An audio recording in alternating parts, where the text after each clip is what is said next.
दोस्तों नमस्कार, मैं उमेश गौतम समग्र प्रदेश समाचार से। बरसात का सीजन चल रहा है और बरसात के सीजन में बीमारियों का सीजन कहा जाता है। यहाँ तक कि डॉक्टरी का पेशा करने वाले लोग या डॉक्टर इस समय को सीजन से संबोधित करते हैं। वहीं सरकारों ने दवाइयों में जितना भ्रष्टाचार किया है शायद किसी अन्य चीज में नहीं होगा।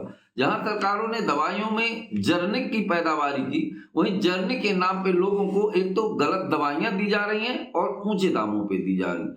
जिन जर्निक दवाइयों में 150 रुपया मूल्य पड़ा है वो जर्निक दुकानों में 5 रुपए की मिलती है, वही रिटेल की जगह में 150 की दे रहा है। ऐसा पूरे शहर में हो रहा है और पूरे देश की गरीब जनता इस जर्निक के दाव में फंस रही है। वहीं सरकारी एजेंसियां भी लोगों की जान से खिलवाड़ कर रही हैं।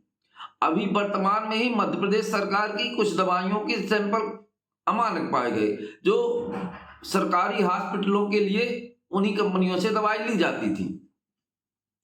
अब सवाल इस बात का है कि जब अमानक दवाइयां सरकारी अस्पतालों में ही आ रही हैं तो अन्य प्राइवेट डॉक्टर अगर जर्निक या अमानक दवाइयां चलाते हैं तो उनको कैसे कंट्रोल किया जा सकता है, जबकि सरकारें स्वयं के अस्पताल में भी अपनी दवाइयों को कंट्रोल नहीं कर सकते और ना ही उन अमानक दवाइयों को लेने के पहले जांच की जाती।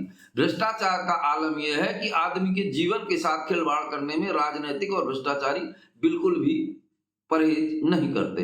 हम आज आपको बताने वाले हैं कि जो मध्य प्रदेश शासन ने जो दवाइयां खरीदी उनमें कौन कौन सी दवाइयां अमानक पाई गई और वो दवाइयां महिलाओं को दी गई, पुरुषों को दी गई, बच्चों को दी गई, तो उनसे उनको कितनी तकलीफ हो गई और तकलीफ के साथ साथ उनको लाभ नहीं मिला और कितना बड़ा नुकसान हुआ। पर इस पे ना तो कोई जांच समिति बैठेगी, ना कोई जांच होगी, ना तो आपको पता चलेगा कि इस पे क्या कार्रवाई हुई। हम आपको बताएं, सरकार की कंपनी ने खरीदी दवा 20 के सैंपल फिर सवालों में MPPHSCL की दवा सप्लायर, ये बहुत बड़ी कंपनी है जो पूरे मध्य प्रदेश में सरकारी अस्पतालों में दवाई की सप्लाई करती है। अब आपको हम बता रहे हैं कि कौन कौन सी दवाइयां फेल हो गई हैं। जैसे सेफोटाक्साइम, ये गर्भवती महिलाओं के लिए उपयोग, कितनी संवेदनशील बात है कि गर्भवती महिलाओं को जो दवाइयां सरकारी अस्पतालों में दी जा रही हैं वो ही अमानक पाई गई। दूसरी गोली है प्यूरोसेमाइड, पेट में पानी निकालने के काम आती, ये भी अमानक पाई गई। जेंटामाइसिन, इन्फेक्शन रोकने के लिए बहुत चर्चित इंजेक्शन है जेंटामाइसिन और जेंटामाइसिन टैबलेट है। ये सामान्य तौर पर कई मरीजों में डॉक्टर इसको एडवाइज करते हैं, पर ये दवाइयां ही अमानक है तो सरकारी अस्पताल में जाने वाले मरीज कैसे ठीक हो सकते हैं। और जब सरकारी अस्पताल में ये दवाइयां चलती हैं तो पूरे बाजारों में जर्निक की दवाइयां ज्यादातर इसी तरह चल रही हैं और जर्निक की दवाइयां ऐसी हैं कि उनकी कीमत से 4 गुना कीमत जर्निक के पैकेट में पड़ा रहता है। अगर सरकार की मान्यता है कि जर्निक दवाइयों से लोगों को कम रेट में मिलेगी और कम भाव में मिलेंगी तो लोगों को फायदा होगा, तो जर्निक कंपनियों को एक आदेश सरकार को और करना चाहिए कि उसमें उचित और सही रेट डालें। आखिर गलत रेट डालने का अधिकार सरकारों ने इन्हें कैसे दे दिया, ये तो बात हुई। पर अब आपको और दवाइयां बताइए। एम्पोलोडिपिन, ब्लड प्रेशर की दवा, ये भी अमानक पाई जाएगी। डेक्सामेथासोन सोडियम फास्फेट इंजेक्शन, ये भी अमानक पाया गया।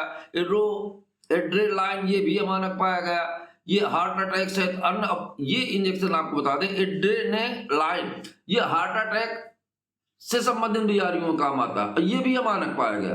तो हमारे कहने का मतलब इस तरह से 20 तरह की दवाइयां सरकार ने जो खरीदी वो अमानक पाई गई।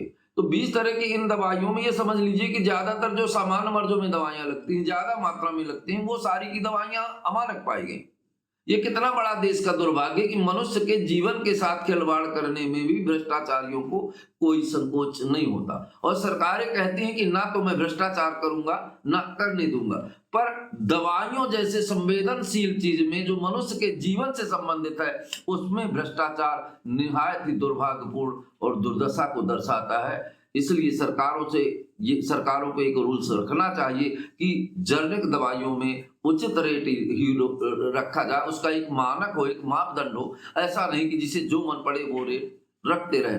इसी कारण से पूरे शहर में डॉक्टरों द्वारा भी वही दवाइयां चलाई जा सकती हैं जो उनके मेडिकल स्टोर में, पर्सनल मेडिकल स्टोर में उपलब्ध है और उनकी कीमत, अब ये समझ लीजिए कि डॉक्टरों को जितना कमीशन दिया जाता है उतने की वो दवाई नहीं मरीज खरीदता है। तो ये कहाँ से आता है? तो इन सारी चीजों में प्रशासन को समझना होगा और मेडिकल जैसी सुविधा में, चिकित्सा जैसी सुविधा में अमानक और भ्रष्टाचार को रोकने का पूरा प्रयास करना चाहिए। दोस्तों नमस्कार, मैं उमेश गौतम, समग्र प्रदेश समाचार से।